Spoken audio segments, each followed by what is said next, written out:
하나님, 복잡한 마음과 올라오는 여러 가지 감정을 가지고 이 시간 주님 앞에 나아갑니다. 무기력감을 느끼며 주님 앞에 나아갑니다. 주님, 그런 우리를 긍휼히 여겨 주시옵소서.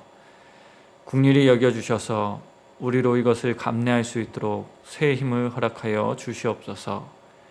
특히 우리의 마음과 생각에 말씀을 더하여 주셔서 그 말씀이 우리의 삶의 자세를 바꿀 수 있게 하여 주셔서 어려울 때일수록 더 바른 자세로 살아갈 수 있게 하옵소서. 또한 하나님, 우리에게 샬롬이 필요합니다. 하나님 안에 참 샬롬이 있사오니 그 샬롬을 누리며 살아갈 수 있도록 우리에게 은혜를 더하여 주시옵소서. 이 시간이 하나님 그 샬롬을 누리는 시간이 되기를 소망합니다. 편안하게 해주는 말씀이기 때문에 샬롬을 누리는 것이 아니라 하나님의 말씀임을 믿겨지기에 얻게 되는 샬롬이 되게 하옵소서. 이 시간 우리를 그렇게 인도하여 주셔서 더욱 하나님을 의식하게 하시는, 하나님을 더욱 인정하며 기뻐함으로 영광 돌리는 우리 모두가 되게 하옵소서. 함께하여 주시는 예수님의 이름으로 기도드립니다. 아멘. 다 함께 복음성가 주를 더 알 수 있도록 함께 찬양 드리겠습니다.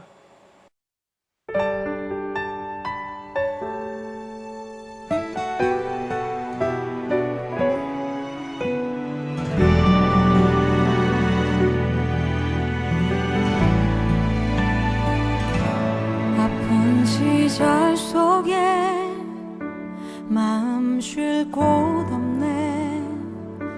지친 나의 영혼 의지할 곳 없네.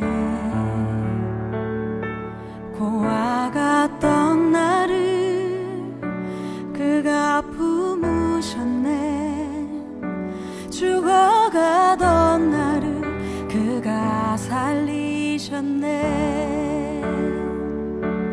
무너진 마음을 위로하신 주님, 주를 더 알수록 만족할 수 있네. 붙드신 내 손을 놓지 않는 주님, 주를 더 알수록 평안을 누리네.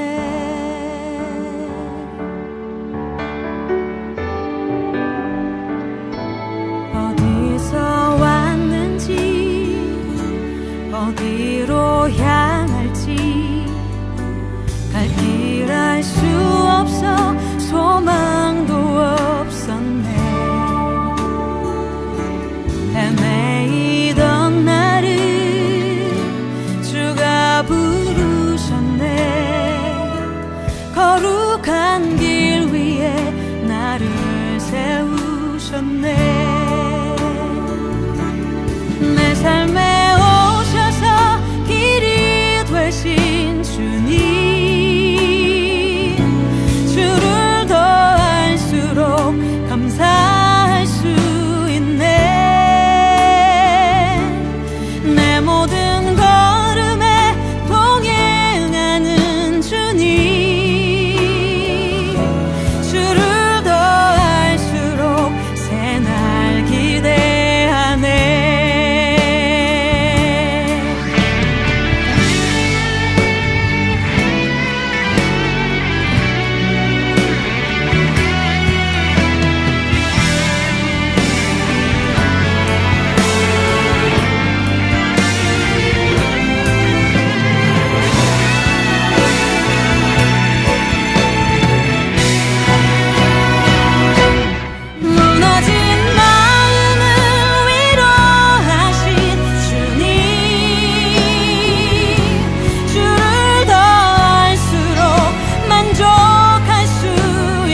함께 찾아보실 하나님의 말씀은 마가복음 12장 18절부터 27절까지의 말씀입니다.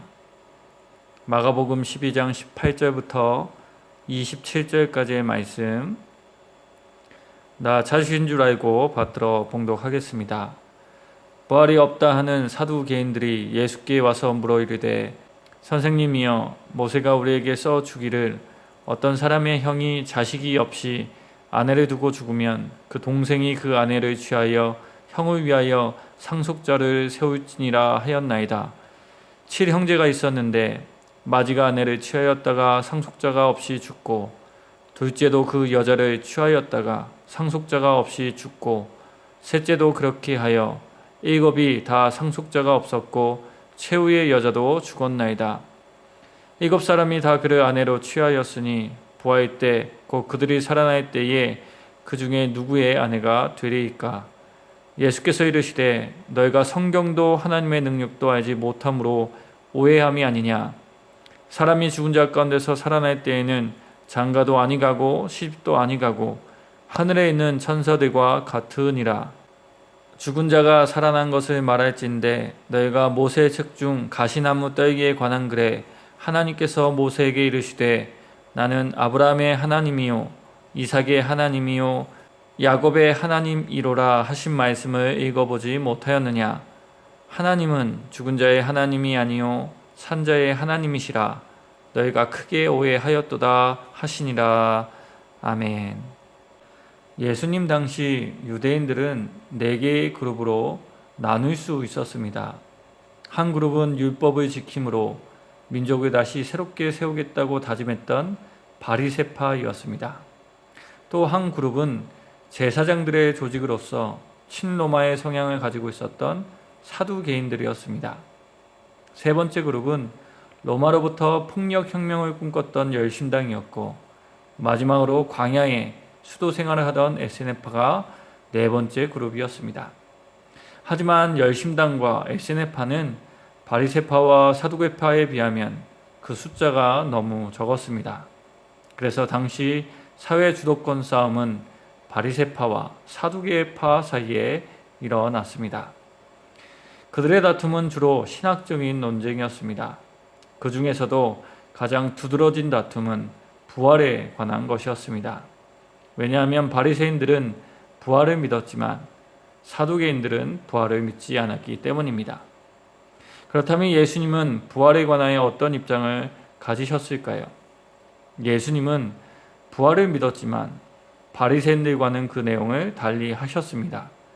하지만 사두개인들 눈에는 예수님도 바리새인들과 똑같이 부활을 믿는 사람으로만 보였습니다. 그래서 오늘 말씀을 보시면 사두개인이 예수님을 찾아가 부활에 대한 질문을 하는 것을 보게 됩니다. 그런데 그 질문이 매우 고약합니다. 왜냐하면 아주 극단적인 상황을 예로 들며 답을 강요하고 있기 때문입니다. 때때로 우리는 최악의 상황만을 상정하며 토론이 아니라 공격을 하는 경우를 보게 됩니다. 그러나 일어날 확률이 아주 적은데 그것을 일반화하여 논리로 삼는 것은 너무 지나치며 또한 너무 앞서 나간 것이라 생각됩니다. 이러한 태도는 좋은 토론의 자세가 아닙니다. 더 나아가 합리적인 결론을 내리는 것에도 도움이 되지 않습니다. 좋은 질문과 토론은 현재의 상황과 예측 가능한 미래를 상정하고 나눌 때 나올 가능성이 높습니다. 그래서 지금 우리는 사두개인들의 질문을 보며 이들이 정말 부활에 대하여 궁금해서 예수님을 찾아온 것이 아니라 예수님을 공격하기 위하여 찾아온 것임을 알게 됩니다. 이에 예수님은 그들의 질문에 이렇게 대답하십니다. 24절에서 25절 말씀입니다. 너희가 성경도 하나님의 능력도 알지 못함으로 오해함이 아니냐? 사람이 죽은 자 가운데서 살아날 때에는 장가도 아니가고 시집도 아니가고 하늘에 있는 천사들과 같으니라. 예수님은 지금 이 말씀을 하시면서 그들이 성경을 잘 알지 못함으로 하나님에 대하여 오해하고 있다고 이야기합니다. 그래서 이렇게 잘못된 예를 들고 나왔다 비판하신 것입니다. 예수님께서 사두개인들에게 이렇게 말씀하신 이유가 있습니다. 왜냐하면 당시 사두개인들은 바리새인들과 달리 오직 모세 오경만을 인정하고 받아들였기 때문입니다. 그런데 그들의 눈에 보일 때에 모세 오경에는 부활에 대한 이야기가 나오지 않기 때문에 부활 같은 것은 없다고 생각한 것입니다. 그렇다면 왜 이들은 모세 오경만 받아들이게 된 것일까요? 이는 그들이 제사장 조직에 속한 자들이었기 때문입니다. 곧 그들에게 유리하고 그들에게 필요하다고 생각되는 것만을 고른 것입니다. 그래서 하나님에 대한 그들의 이해는 편협했고 하나님의 능력에 대해서도 오해할 수밖에 없었습니다. 또한 그렇기 때문에 그들은 극단적인 예를 들며 부활을 마치 과거의 몸, 지금과 똑같은 사회에서 다시 살아가는 것으로 잘못 이해하였던 것입니다. 그러나 예수님의 말씀에 따르면 부활은 과거의 몸, 현재의 사회로 돌아가는 것이 아니라 새로운 몸을 입는 것입니다. 지금과 다른 하나님의 나라에서 살아가는 것을 의미합니다. 이러한 맥락에서 예수님은 그들에게 장가도 가지 않고 시집도 가지 않는다라고 대답하신 것입니다. 성도 여러분, 이 말씀을 보며 우리는 다시 한번 우리가 믿는 것에 대해서 생각해 봅니다. 때때로 우리는 신앙생활을 내가 생각하기에 필요한 것을 얻는 수단으로만 생각하고 있는 것은 아닐까요? 어쩌면 하나님을 믿는 것이 곧 내게 유리하고 편리하기 때문이라 생각하여 믿는 것은 아닐까요? 더 나아가 지금 나의 철학과 나의 삶의 스타일을 정당화시키는 수단으로서 믿고 있는 것은 아닐까요? 하나님께서 약속하신 것을 지금 내가 살아가고 있는 사회와 나의 가치관으로 판단하며 좋고 나쁨을 판단하고 있는 것은 아닐까요? 내가 생각하기에 좋은 것이 하나님께서 약속하신 것이다 생각하며 믿는 것은 아닐까요?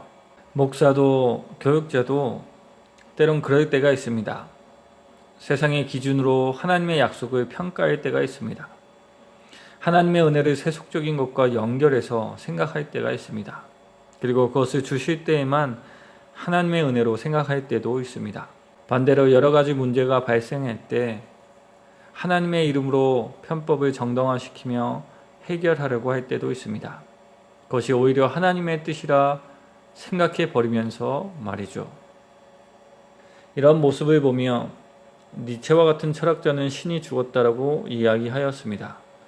또한 이런 모습의 무신론자들이 오히려 성도를 보며 이론적으로는 유신론자들이지만 실제적으로 무신론자라 이야기하며 비판하기도 합니다.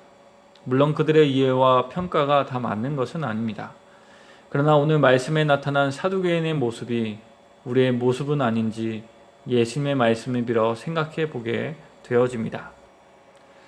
성도 여러분, 생각해 보면 사두개인의 모습이 때때로 오늘을 살아가는 우리들에게 발견되는 연약함일 수 있습니다. 이 연약함은 특정한 사람에게만 나타나는 것이 아닙니다. 정말 사람이 나빠서 혹은 무지하기에 발생하는 것이 아닙니다. 우리 모두가 이러한 연약함에 빠질 수 있습니다. 그래서 내 입맛에 맞는 것, 그것을 취사 선택하여 그것을 나의 믿음으로 삼을 때도 있습니다. 그러나 다행인 것은 이런 우리를 하나님께서 인도해 주십니다. 내버려 두지 않으시고 이런 우리를 도우십니다.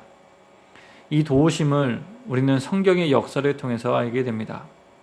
하나님은 지속적으로 하나님의 사람, 곧 리더들과 선지자들을 보내셔서 하나님에 대해서 알려주셨습니다. 너무 듣지 못하자 독생자 예수님까지 보내셔서 더욱 분명하고 선명하게 하나님이 어떤 분이신지 알려주셨습니다. 더 나아가 예수님은 제자들을 세우시고 사도로 보내셔서 하나님을 알 수 있게 하셨습니다. 또한 하나님은 사도들을 통하여 교회를 세우셔서 하나님을 더 깊고 인격적으로 만나고 알 수 있게 하셨습니다. 그리고 지금도 이와 같은 은혜는 멈추지 않고 계속되고 있습니다. 그래서 사도 바울은 이렇게 역사하시는 하나님에 대하여 자신의 사랑하는 영적인 아들 디모데에게 이렇게 말했습니다. 디모데후서 1장 12절 말씀입니다. 이로 말미암아 내가 또 이 고난을 받되 부끄러워하지 아니함은 내가 믿는 자를 내가 알고 또한 내가 의탁한 것을 그날까지 그가 능히 지키신 줄을 확신함이라. 사도 바울은 지금 옥중에 있습니다. 그러나 그는 이 고난 받는 것에 대하여 부끄러워하지 않았습니다. 오히려 이것을 감당할 수 있는 이유를 디모데에게 이렇게 이야기했습니다. 새 번역 성경으로 읽어드리겠습니다.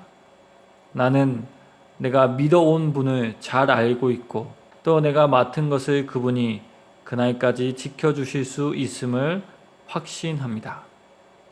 그렇습니다. 사도 바울은 하나님이 누구신지 알았기 때문에 어려운 현실을 살아갈 용기를 잊지 않았습니다. 부끄러워하지 않았습니다. 오히려 담대할 수 있었습니다. 그러나 성도 여러분, 사도 바울이 참 대단하게 느껴지지만 사실 사도 바울이 대단한 것이 아니라 하나님이 더 대단하십니다. 왜냐하면 하나님께서 사도 바울에게 하나님에 대하여 알려주시고 인격적으로 만나 주셨기 때문입니다. 성도 여러분, 사도 바울이 경험한 은혜는 지금도 동일하게 우리에게 주어집니다.